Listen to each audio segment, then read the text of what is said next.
think it's important just to add that even the decision to convert DJ and the team as witnesses is not a decision that has been made by the DJ. You know, there's a lot of misreporting. They wrote a statement regarding what transpired. They did not incriminate anybody. So please, let there not be misreporting that people have decided to buy their freedom by incriminating other people. The DJ and his team has consistently maintained the position that nobody was assaulted, nobody was beaten. In fact, as at this morning, when we heard that there was a recommendation that was sent to the DPP to charge, that recommendation was sent by the DCI without any consent of DJ and his team. So it is them who made that decision, right? So that thing of reporting that there is somebody who has decided to incriminate anybody else so that they can buy their freedom is nonsensical.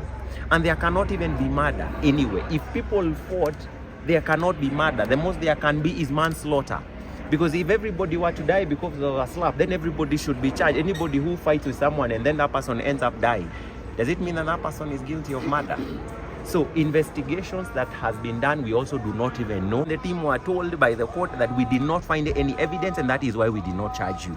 And we said that 14 days ago. The reason why we were saying that even investigations were to happen, it should happen when these people are out on bond, so that we avert a scenario where people are held in wrongful custody for even a day or 2 days or 20 days or 14 days, only for the DCI to come and say that these people should be released. Our concern as lawyers is simply this: the injustice that DJ and the team has suffered for being in incarceration for 14 days, how will that be reversed? Of course, DJ and the team will be consulting with us. The law has now changed where DCI acts maliciously. Those specific individuals and those police officers and those detectives can be pursued individually, and they can be held liable because of infringing on the rights of DJ and the team, right? Because if we allow this to happen, you and I will not be safe. Because what would stop now someone from coming and telling my good friend here that I need to investigate this guy for murder, in the meanwhile give me permission to hold him in custody for 14 days? If this does not change, we will not be safe. And I think there is a worrying trend, and this is a complaint we were making before the court, that we are not saying that the DCI should not investigate, but the reason why we say that investigation should precede an arrest is so that you do not have people who are innocent, all right, being held in pre-trial detention like what has happened to the DJ and the team, only for the same people who came and say they have evidence to now come and say these people should go home. This is a worrying trend. This is a clawback. This is something that should worry every believer in constitutionalism and fundamental rights. Remember during Kenya, before we got the 2010 constitution, people, the special branch used to hold people in communicado without charging them. Why we give ourselves this new constitution is so that you and I, when you are arrested, you are presumed innocent. Even if you've not been charged, before someone is committed to pre-trial detention, there has to be very compelling reasons. The other day, we told them that you're saying that there will be interference with witnesses. And so you remember us asking, our clients do not even know the identity of these witnesses. You're saying people need to be taken to Mama Lucy for mental assessment.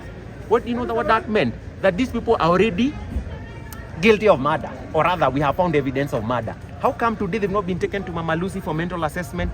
It means a fraud was committed on the court. The DCI simply just had no evidence, and that is why they came to court. And I think something else, there is a malicious aspect to this investigation.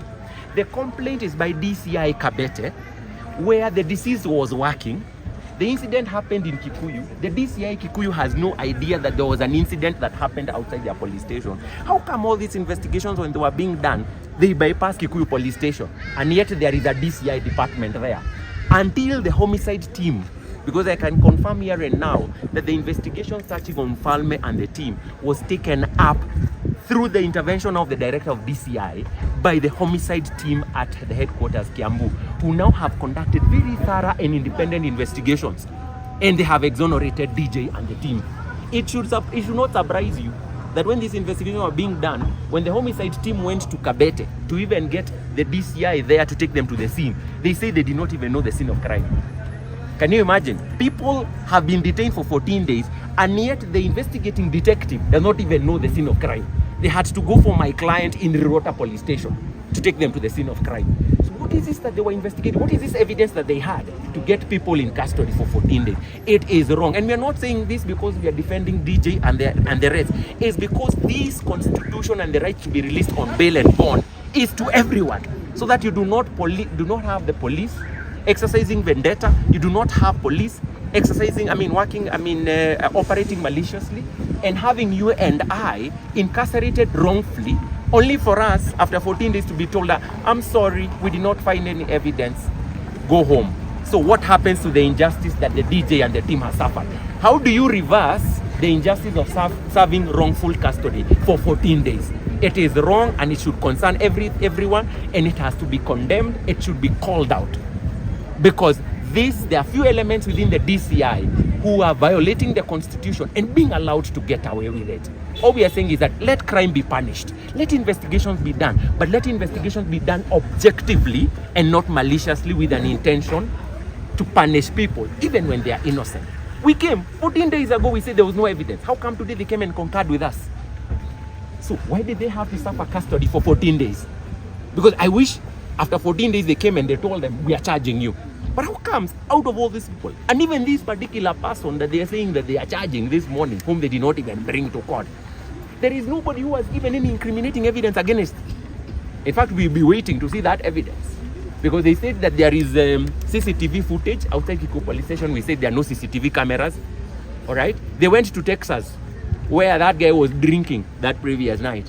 They reviewed the CCTV footage there. DJ and the team were not even anywhere near that police officer. They did not even know he's a CID officer. They've reviewed that. How come they've not even seen, not even a single person who was assaulting that person? And now here we are being told 14 days, lock them in. It is wrong. It's a violation of people's rights. We have to call it out, and not because it touches on DJ.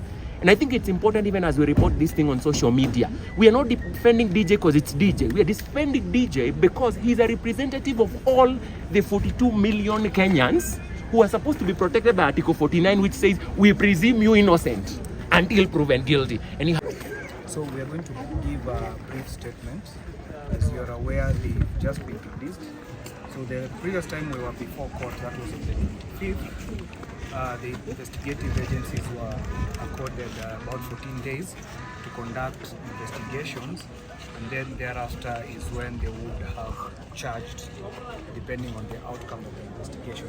But we are happy to report today that after the investigations, the investigative agencies forwarded the file to the DPP. The DPP actually recommended only one of them to be charged. The 6, including Joe and his team that is here, have been exonerated by the investigations. But what we've heard in court is that the prosecution intends to use the 6 who have been released today as witnesses. I think that is the much that we can comment on that matter today. Thank you. Unless we can take about 1 or 2 questions. I think that would be sufficient, unless there's a question. Just to clear the air, yes. For Division Family Fund and the crew and all of that, they will not be coming back to court. Yao imeisha, to put in plain language, yao imeisha. So whatever we had in court is that the prosecution intends to use them as witnesses. That is all we know. I think I have my colleague here also who can comment on yeah. that.